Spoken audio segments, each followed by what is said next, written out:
Sa patuloy na tumataas na tensyon sa pagitan ng Pilipinas at China, nag-deploy ang China ng dalawang long-range H-6 bombers nito sa paligid ng Scarborough Shoal.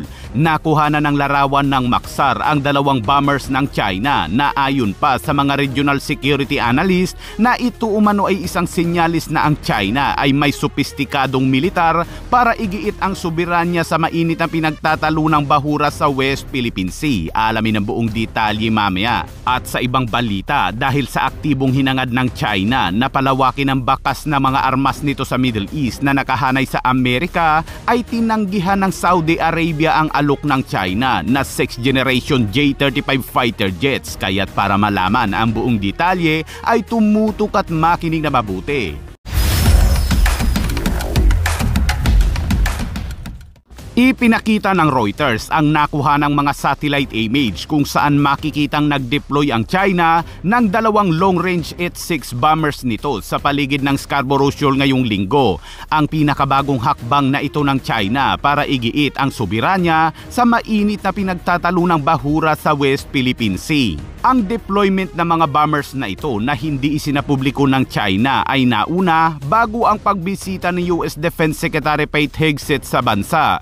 Ang Defense Ministry ng China ay hindi kaagad tumugon sa mga tanong mula sa Reuters tungkol sa laki ng deployment o kung ito ay nag-time na tumugma sa paglalakbay ni Hegseth. At maging ang mga opisyal mula sa Philippine National Security Council at militar ay hindi rin kaagad tumugon sa mga kahilingan para sa komento. Sa pagbisita ni Hegseth sa bansa noong Biyernes, muling pinagtibay nito ang ironclad na pangako ng Amerika sa Mutual Defense Treaty ng Amerika at Pilipinas.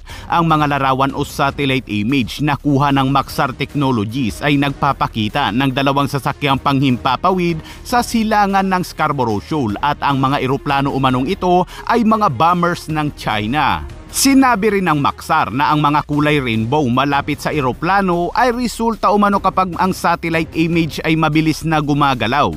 At ayon naman sa mga regional security analyst, ang pagpapadala umano ng mga bombers ay isang sinyalis na ang China ay mayroong sopistikadong militar. Sinabi naman ng mga regional military attaché na unti-unti umanong pinapalakas ng China ang pag-deploy ng mga H-6 bombers sa buong South China Sea habang lumalago ang presensya ng mga militar nito. Ang H-6 bombers ng China na pinapagana ng jet ay nakabatay sa disenyo sa panahon ng Soviet, ngunit na moderno ito upang magdala ng hanay ng mga anti-ship, land attack cruise missiles at may kakayahang maglunsad ng mga nuclear-tipped ballistic missiles.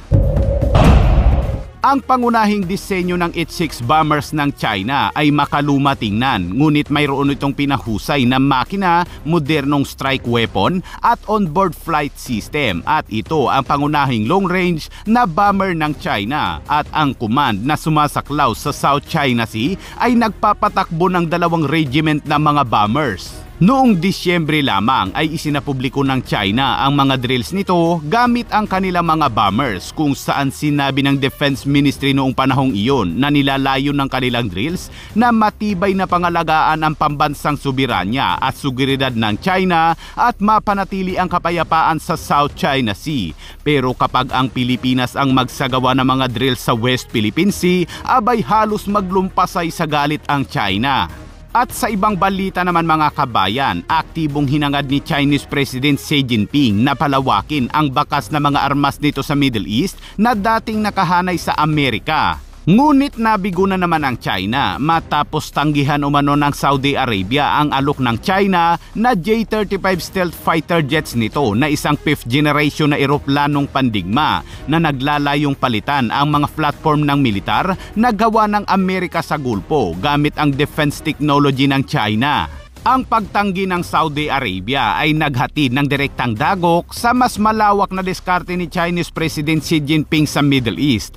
Ayon naman sa mga eksperto na binanggit sa isang ulat ng depensa, inasahan ni Xi Jinping na kung ang isang pangunahing kapangyarihang militar sa Gulpo tulad ng Saudi Arabia ay bibili ng J-35 fighter jets, ay maaabala nito ang pangingibabaw ng Amerika sa rehiyon at sa gayon ay mapigilan ang estratehikong pagkilos ng Amerika sa rehiyong mayaman sa langis. Gayunpaman, sa kabila ng malawak na diplomatiko at militar na outrage ng China, pinili ng Saudi Arabia na isulong ang mga talakayan sa United Kingdom, Italy at Japan sa panahon ng J20 Summit sa India, kung saan ginalugad ng Riyadh ang potensyal na pakikipagtulungan at pakikipagnegosasyon sa mga manufacturer ng Rafale ng France, F-15EX ng Amerika at Eurofighters Typhoon ng United Kingdom. Sa kasalukuyan, ang J-35A fighter jets ng China ay nahihirapang makaakit ng mga bansang mamimili at ang tanging Pakistan lang ang kasalukuyang nag-iisang bansa